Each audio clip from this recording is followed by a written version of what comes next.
What do you do differently to get that depth? Well, I think, we've got to, once we get our team here and we are deep and we get maybe 6 or 8 pros in here, we've got to keep the guys those pros are pushing out around.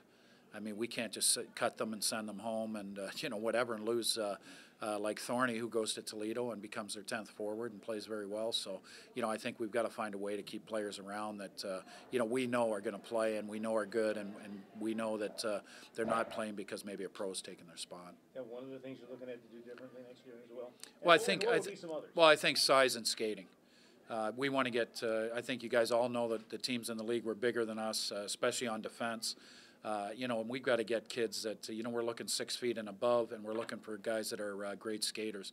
We got the biggest ice surface in the league, and, we need fast skaters to excel at this in this arena, and that's what we're going to go after next year is size and speed and skill. You're talking about a lot of we. This includes you, so we can pretty much count on you. Well, we'll see. I've got to talk to David and Michael. The season just ended, and, we'll all get together and talk about it and see where we're at. What did you learn this year?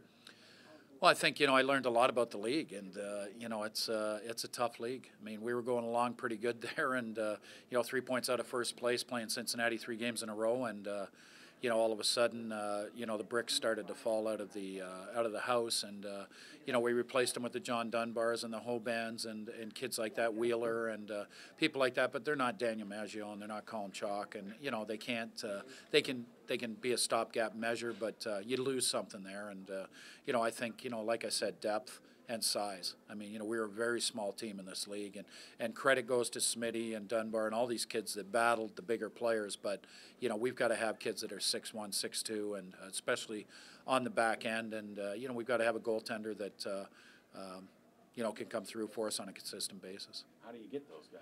Do you think you need 2 affiliations? I think it's something we look at, but, David, Michael, and I got to talk about that and decide that and see what's best for our situation here and, see what's best for us. Do you go out scouting now? Well, I definitely want to see teams play in the playoffs here because, you can protect 20 players, and then I think by July 1st you have to sign 8 of them, and you can only sign 8 of them. The other guys become free agents the next day, so, you can sign maybe a third of your team or, half your team, and half your team's going to be available. And there's some very good teams that have good players that are their 9th, 10th, 11th, 12th players. We got to identify those guys and go after them and, hopefully sign some of them. Do you go to like the NCAA regionals or anything? Or? That's a possibility, but, I think those college kids that are in that situation are NHL contract kids. I mean, most of those kids from the big schools are already spoken for, but there are kids out there that are available, and I'm sure, with Lowell winning and Yale going to the Final Four, there's going to be some players in those 2 teams, I think, that will be available. So, what was going on with the power play? Well, I think it's talent. It comes down to talent and execution, and we didn't have the scoring talent we've had in years past, and it showed especially on the power play. Where you need scoring and you need guys like Sierzinski and people like Colin Chalk and Frankie DeAngelis and Milam and people like that can, execute on the power play. And we just never had it all year. I mean, when you're using Scott Kishel on the power play, a rookie that has never played the power play in college. So, those are the type of things we had to do because of our number situation at times. And using Haggerty, Haggerty never played the power play at Maine. And, when Schaus came, we had a little bit of a power play with him and Milam back there.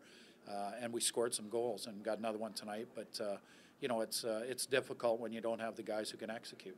Do you think that was the biggest problem at home? I don't think, I think there's a lot of teams with special teams down where we are that are in the playoffs. So, Greenville, South Carolina, other teams that were terrible on the power play and, are in the playoffs and terrible on the penalty kill. So I don't think I think 5-on-5 scoring was our biggest problem. And, we didn't get enough. We couldn't get past 2 a lot of nights, and that really hurt us, especially at home. I thought we scored a lot more. I think we were a goal better on the road or 3/4 of a goal better per game on the road than we were at home. And, those are the difference in a lot of wins. How do you feel about this whole thing? I mean, just at this moment, as you wrap it up, what's your feeling? Well, I think, my feeling is disappointment. Definitely thought we were going to make the playoffs, especially end of January, early February. And, it's disappointing. for our organization, our players, the coaches, staff, management, the fans. It's just a big disappointment. But, you don't win every year in sports, and, this reality has settled in on us this year. And, it's a difficult thing to, continue winning. And, we've had 6 years of probably maybe the most wins of any AA hockey club out there. And 32 wins isn't a bad season, but, we needed 36, 37 to get in the playoffs. And it's not that big a jump, but, next year we can't have that falter of 6 losses in a row and, 4 losses at the end of the season here. But it just, it's a learning experience, and, hopefully we'll grow from it and be better next year.